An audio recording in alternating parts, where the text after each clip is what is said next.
अनेक वर्षांपासून प्रलंबित असलेल्या मुंबई महानगरपालिकेच्या निवडणुकीचा अखेर बिगुल वाजला आहे. पण हा फक्त निवडणुकीचा कार्यक्रम नाही, तर महाराष्ट्राच्या राजकारणातील सर्वात मोठ्या सत्ता संघर्षाची सुरुवात असल्याचं चित्र आहे.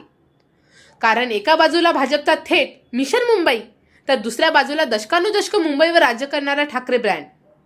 आणि या लढाईत एकनाथ शिंदे हे प्यादे होते की भागीदार, हा प्रश्न पुन्हा ऐरणीवर आला आहे. भाजपने मुंबई काबीज करण्याचा डाव वर्षांपूर्वीच आखला होता. त्याचा पहिला डाव टाकला गेला तो 40 आमदारांच्या बंडातून.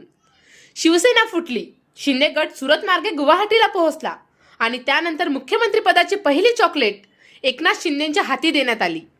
त्यावेळी राजकीय वर्तुळात एकच चर्चा होती, भाजपने शिंदेंना वापरलं. 2.5 वर्षे शिंदे भाजप सरकार चाललं, पण लोकसभा निवडणुकांचा बिगुल वाजताच भाजपने हळूहळू तीच चॉकलेट परत हिसकावण्याची तयारी सुरू केली. विधानसभा निवडणुकीत युती जरी कागदावर असली तरी वास्तव्यात अनेक मतदारसंघात भाजप विरुद्ध शिंदे गट अशीच थेट लढत दिसून आली. निकालानंतर डाव पूर्ण झाला. मुख्यमंत्रीपद भाजपकडे गेलं. देवेंद्र फडणवीस सत्तास्थानी बसले आणि शिंदेंना दुसऱ्या बाकावर उपमुख्यमंत्री पदावर समाधान मानावं लागलं. इतकंच नाही तर शिंदे गटातील अनेक विश्वासू मंत्र्यांना सत्तेबाहेर ठेवण्यात आलं. स्थानिक स्वराज्य संस्थांच्या निवडणुकांमध्येही हेच चित्र दिसलं.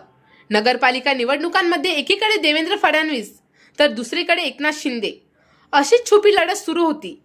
यावरूनच पुन्हा एकदा प्रश्न उपस्थित झाला, भाजप शिंदेंना डावलत आहे का? या संघर्षाला आणखी धार आली जेव्हा भाजप प्रदेशाध्यक्ष रवींद्र चव्हाण यांनी उघडपणे अल्टिमेटम दिला. 2 तारखेपर्यंत युती टिकेल हा इशारा होती की धमकी? यानंतर सुरू झाली शिंदेंची दिल्लीवारी. अनेक राजकीय वर्तुळात म्हटलं जातं, शिंदेंचे खरे सूत्रधार दिल्लीत बसलेत. मध्यंतरी अशीही चर्चा रंगली की रवींद्र चव्हाण यांना दिल्लीतील हायकमांडने चांगलंच कान उघडणी केली, कारण भाजपला शिंदेंकडून अजून एकच गोष्ट हवी होती, मुंबई. होय, फक्त आणि फक्त मुंबई. दिल्लीतील हस्तक्षेपानंतर भाजप शिंदे गट युतीची पुन्हा घोषणा झाली आणि त्याच पार्श्वभूमीवर काल राज्य निवडणूक आयोगाच्या पत्रकार परिषदेत मुंबई ठाण्यासह राज्यातील 29 महानगरपालिकांच्या निवडणुका जाहीर झाल्या. आता सगळे डाव खुले पडले आहेत.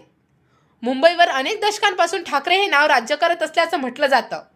जोपर्यंत ठाकरे नाव आहे तोपर्यंत मुंबईत मराठी माणसाचं राज्य आहे, ही भावना आजही रस्त्यावर ऐकू येते. ठाकरे ब्रँड पुसण्यासाठीच भाजपने शिंदेंना जवळ केलं का? आणि शिंदेंच्या खांद्यावर बंदूक ठेवून ठाकरे नावावर घाला घालण्याचा हा प्रयत्न आहे का? अशी चर्चा उघडपणे सुरू झाली आहे. पण यावेळी चित्र वेगळं आहे.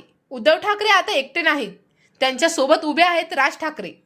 ठाकरे विरुद्ध ठाकरे असा जो प्रयोग भाजपला अपेक्षित होता, तोच प्रयोग आता उलट भाजपसाठी डोकेदुखी ठरतोय का, हा प्रश्नही उपस्थित होतोय. आता अंतिम फैसला मुंबईकरांच्या हाती आहे. खरी शिवसेना कोणाची?